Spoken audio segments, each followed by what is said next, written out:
Adolf Hitler committed suicide by gunshot on April 30, 1945 in his Führerbunker in Berlin. His wife Eva committed suicide with him by ingesting cyanide. That afternoon, in accordance with Hitler's prior instructions, their remains were carried up the stairs through the bunker's emergency exit, doused in petrol, and set alight in the Reich Chancellery garden outside the bunker. Records in the Soviet archives show that their burnt remains were recovered and interred in successive locations until 1970, when they were again exhumed, cremated, and the ashes scattered. Accounts differ as to the cause of death. One states that he died by poison only and another that he died by a self-inflicted gunshot while biting down on a cyanide capsule. Contemporary historians have rejected these accounts as being either Soviet propaganda or an attempted compromise in order to reconcile the different conclusions. One eyewitness recorded that the body showed signs of having been shot through the mouth, but this has been proven unlikely. There is also controversy regarding the authenticity of skull and jaw fragments which were recovered. In 2009, DNA tests were performed on a skull Soviet officials had long believed to be Hitler's. According to the American researchers, the tests revealed that the skull was actually that of a woman less than 40 years old. The jaw fragments which had been recovered were not tested by the American researchers. Preceding events.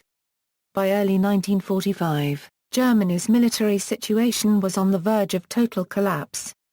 Poland had fallen to the advancing Soviet forces, who were preparing to cross the Oder between Kar-1/4 and Frankfurt with the objective of capturing Berlin, 82 kilometers to the west. German forces had recently lost to the Allies in the Ardennes offensive, with British and Canadian forces crossing the Rhine into the German industrial heartland of the Ruhr. American forces in the south had captured Lorraine and were advancing towards Mainz, Mannheim, and the Rhine. In Italy, German forces were withdrawing north, as they were pressed by the American and Commonwealth forces as part of the spring offensive to advance across the Po and into the foothills of the Alps. In parallel to the military actions, the Allies had met at Yalta between February 11 to discuss the conclusion of the war in Europe. Hitler, presiding over a rapidly disintegrating Third Reich, retreated to his Führerbunker in Berlin on January 16, 1945. To the Nazi leadership, it was clear that the Battle for Berlin would be the final battle of the war. Some 325,000 soldiers of Germany's Army Group B were surrounded and captured on April 18, leaving the path open for American forces to reach Berlin. By April 11 the Americans crossed the Elbe, 100 kilometers to the west of the city. Meanwhile, on April 16, Soviet forces to the east crossed the Oder and commenced the battle for the Seelow Heights, the last major defensive line protecting Berlin on that side. By April 19 the Germans were in full retreat from Seelow Heights, leaving no front line. Berlin was bombarded by Soviet artillery for the first time on April 20. By the evening of April 21, Red Army tanks reached the outskirts of the city. At the afternoon situation conference on April 22, Hitler suffered a total nervous collapse when he was informed that the orders he had issued the previous day for SS General Felix Steiner's Army Detachment Steiner to move to the rescue of Berlin had not been obeyed. Hitler launched a tirade against the treachery and incompetence of his commanders, culminating in a declaration for the first time that the war was lost. Hitler announced that he would stay in Berlin until the end, and then shoot himself.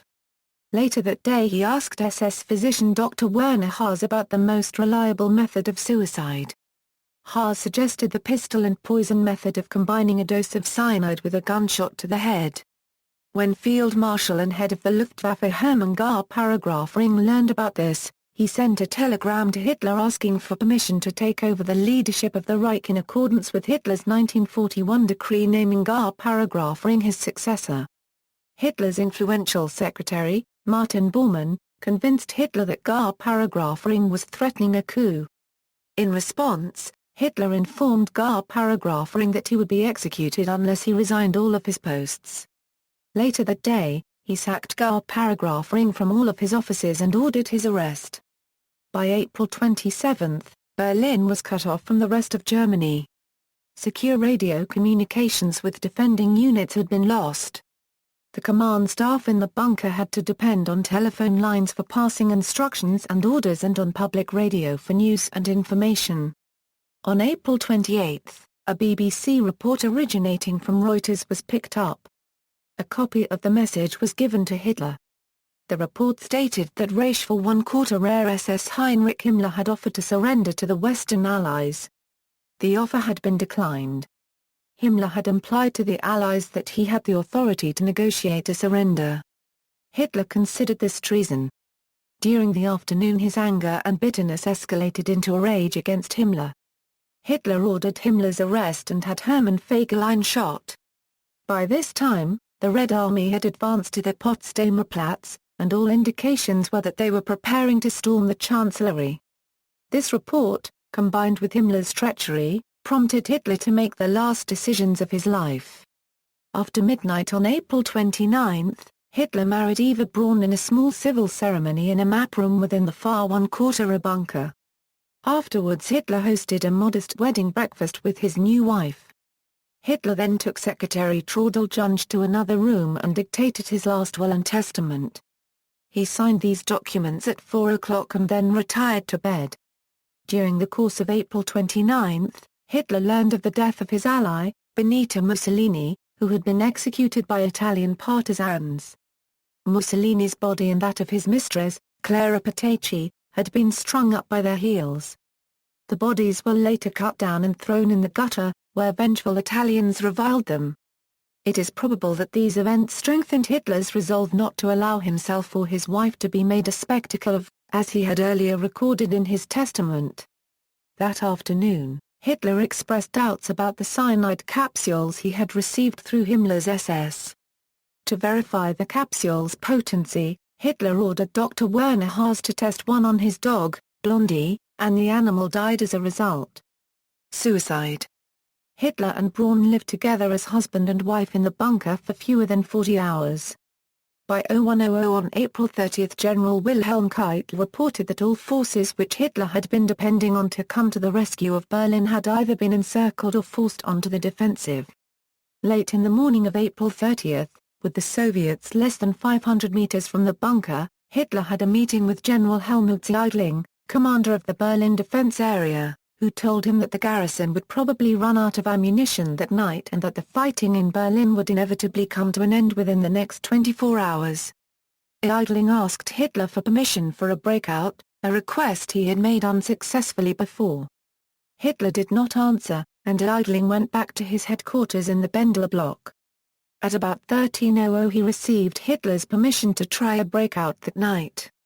Hitler, two secretaries, and his personal cook then had lunch, after which Hitler and Braun said their personal farewells to members of the Führerbunker staff and fellow occupants, including Bormann, Joseph Goebbels and his family, the secretaries, and several military officers.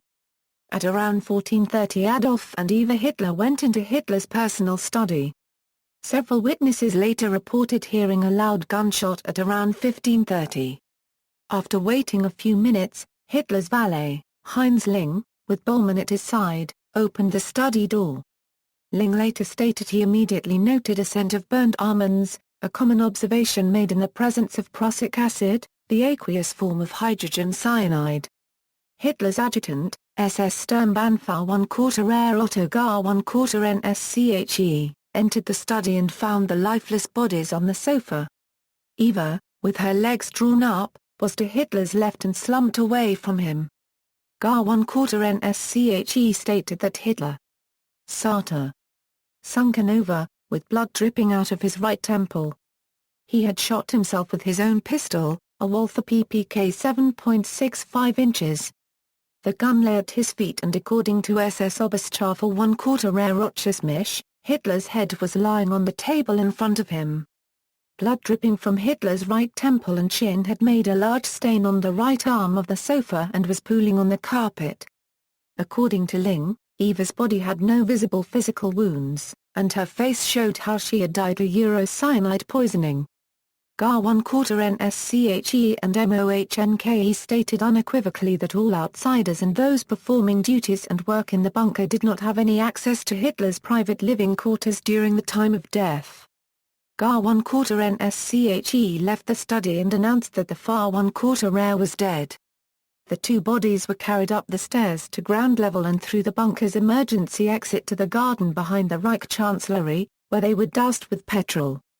An eyewitness, Roger Smish, reported someone shouting, "Hurry upstairs, they're burning the boss." After the first attempts to ignite the petrol did not work, Ling went back inside the bunker and returned with a thick roll of papers. Bormann lit the papers and threw the torch onto the bodies. As the two corpses caught fire, a small group, including Bormann, GA 1/4 NSCHE, Ling, Goebbels, Peter H. GL, B. Wild-Lindlof, and Hans Raser, raised their arms in salute as they stood just inside the bunker doorway. At around 16:15, Ling ordered SS Untersturmführer 1/4 Heinz Krah 1/4 Gehr and SS Oberstscharfer 1/4 Werner Schiedel to roll up the rug in Hitler's study to burn it. The two men removed the blood-stained rug, carried it up the stairs and outside to the Chancellery garden. There the rug was placed on the ground and burned. On and off during the afternoon, the Soviets shelled the area in and around the Reich Chancellery. SS guards brought over additional cans of petrol to further burn the corpses. Ling later noted the fire did not completely destroy the remains, as the corpses were being burned in the open, where the distribution of heat varies. The burning of the corpses lasted from 1600 to 1830. The remains were covered up in a shallow bomb crater at around 1830 by Lindlof and Raser. Aftermath. The first inkling to the outside world that Hitler was dead came from the Germans themselves. On May 1 the radio station Reichssender Hamburg interrupted their normal program to announce that an important broadcast would soon be made. After dramatic funereal music by Wagner and Bruckner, Grand Admiral Karl Nitz announced that Hitler was dead. Nitz called upon the German people to mourn their FA 1/4, who died a hero defending the capital of the Reich. Hoping to save the army and the nation by negotiating a partial surrender to the British and Americans, Nitz authorized a fighting withdrawal to the west. His tactic was somewhat successful. It enabled about 1.8 million German soldiers to avoid capture by the Soviets, but it came at a high cost in bloodshed, as troops continued to fight until May 8. On the morning of May 1, 13 hours after the event, Stalin was informed of Hitler's suicide. General Hans Krebs had given this information to Soviet General Vasily Huikov when they met at 4 o'clock on May 1, when the Germans attempted to negotiate acceptable surrender terms. Stalin demanded unconditional surrender and asked for confirmation that Hitler was dead. He wanted Hitler's corpse found. In the early morning hours of May 2, the Soviets captured the Reich Chancellery. Down in the FA 1/4 bunker, General Krebs and General Bergdorf committed suicide by gunshot to the head. Later on May 2, the remains of Hitler, Braun, and two dogs were discovered in a shell crater by a unit of the Red Army intelligence agency SMERSH tasked with finding Hitler's body. Stalin was still wary about believing his old nemesis was dead, and restricted the information that was publicly released.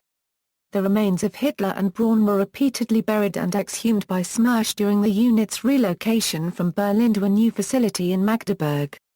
The bodies, along with the charred remains of Propaganda Minister Goebbels, his wife Magda, and their 6 children, were buried in an unmarked grave beneath a paved section of the front courtyard.